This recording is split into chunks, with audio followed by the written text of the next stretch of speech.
इस नए एक्सप्लेनर में आपका स्वागत है। बिना कोई समय बर्बाद किए चलिए सीधे आज के विषय में गहराई से उतरते हैं। आज का हमारा ये विश्लेषण कारखाना अधिनियम 1948 के अध्याय 9 के विशेष प्रावधानों पर केंद्रित है और विशेष रूप से हम धारा 88 से लेकर 91A तक की बात करेंगे। देखिए, ये पूरा खंड अपने आप में बहुत ही महत्वपूर्ण है। क्यों? क्योंकि यह किसी कारखाने में होने वाली दुर्घटना की रिपोर्टिंग से लेकर उसकी सक्रिय सुरक्षा जांच तक की एक बहुत ही बेहतरीन और संरचित प्रणाली स्थापित करता है। आप इसे एक पाइपलाइन की तरह समझ सकते हैं। यह कानून सिर्फ कागज पर लिखे नियमों का कोई पुलिंदा नहीं है। यह सुनिश्चित करता है कि जब भी कार्यस्थल पर कुछ भी गलत हो तो राज्य सरकार का हस्तक्षेप बिल्कुल तुरंत और प्रभावी ढंग से होना चाहिए। तो आज हम क्या क्या कवर करने वाले हैं? हमारा एजेंडा बिल्कुल साफ है। सबसे पहले हम दुर्घटनाओं और खतरनाक घटनाओं से शुरुआत करेंगे। फिर देखेंगे कि व्यावसायिक बीमारियों की रिपोर्टिंग कैसे होती है। उसके बाद राज्य की जांच शक्तियों और नमूने लेने के प्रोटोकॉल को समझेंगे और अंत में व्यावसायिक स्वास्थ्य सर्वेक्षणों पर चर्चा करेंगे। चलिए इस पाइपलाइन के सबसे पहले और सबसे अहम ट्रिगर से शुरू करते हैं, धारा 88 और 88A। जब कारखाने के फ्लोर पर चीजें गलत हो जाती हैं तो सबसे पहले क्या होता है? यहाँ एक बहुत ही दिलचस्प कानूनी अंतर सामने आता है जिसे समझना जरूरी है। धारा 88 मुख्य रूप से दुर्घटनाओं की बात करती है, मतलब ऐसी घटनाएं जिनमें किसी को सच में शारीरिक चोट लगी हो या मृत्यु हुई हो, तभी नोटिस भेजना अनिवार्य होता है। लेकिन जरा धारा 88A को देखिए, इसका नजरिया बिल्कुल अलग है। यह खतरनाक घटनाओं को कवर करती है। इसका सीधा सा मतलब यह है कि अगर कारखाने में कोई बड़ी खतरनाक घटना घटती है तो कारखाने के मैनेजर को हर हाल में अधिकारियों को नोटिस भेजना ही होगा। इससे कोई फर्क नहीं पड़ता कि किसी को चोट लगी है या नहीं। है ना कमाल की बात? ये कानून का वो हिस्सा है जो सिर्फ नुकसान होने का इंतजार नहीं करता, बल्कि खतरे की आशंका को भी बहुत गंभीरता से लेता है।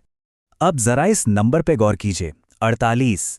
धारा 88 के तहत ये कोई आम नंबर नहीं है, बल्कि एक बहुत ही सख्त समय सीमा है।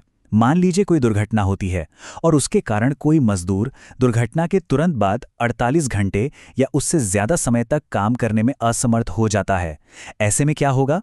कानून कारखाने के मैनेजर को तुरंत एक निर्धारित फॉर्म में अधिकारियों को नोटिस भेजने के लिए कानूनी रूप से मजबूर कर देता है। ये 48 घंटे की समय सीमा इसलिए रखी गई है ताकि कोई भी प्रबंधन गंभीर चोटों को दबा या छिपा न सके। लेकिन अगर किसी दुर्घटना में किसी की जान चली जाए तब क्या? ऐसी स्थिति में कानून और भी ज्यादा सख्त हो जाता है। जब मैनेजर मृत्यु का नोटिस भेजता है तो जिस भी अधिकारी को वो नोटिस मिलता है उसे नोटिस मिलने के ठीक 1 महीने के भीतर घटना की पूरी जांच करनी ही होती है।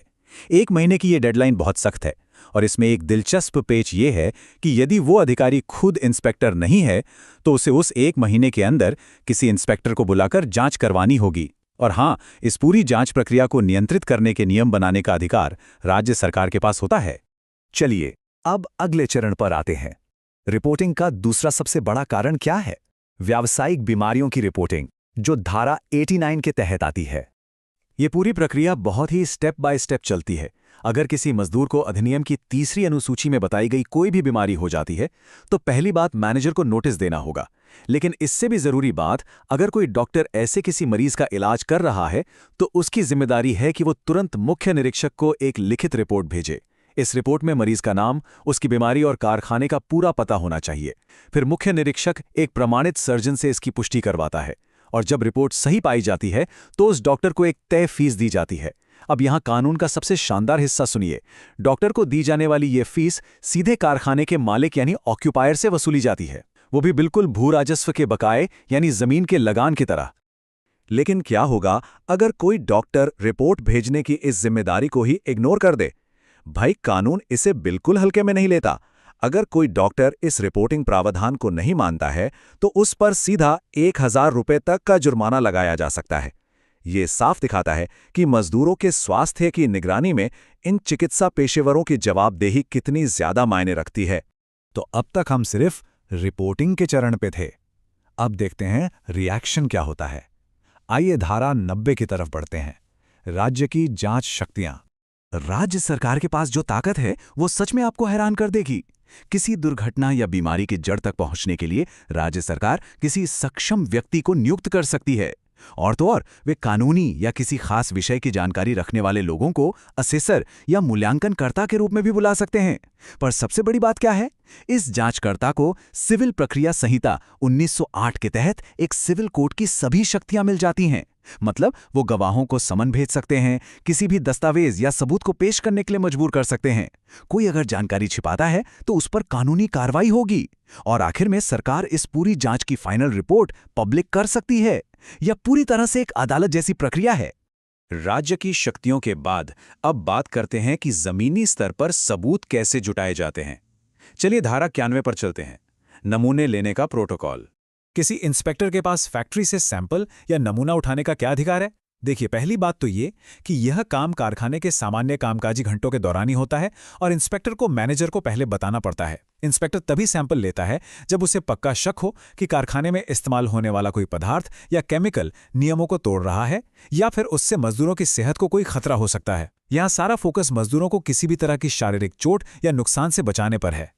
अब ऐसा नहीं है कि इंस्पेक्टर आया और सैंपल अपनी जेब में रखकर चला गया। बिल्कुल नहीं। कानून ने चेन ऑफ कस्टडी के बहुत कड़े नियम बनाए हैं। सैंपल लेते ही उसी वक्त मैनेजर के सामने उसे 3 अलग अलग हिस्सों में बांटा जाता है।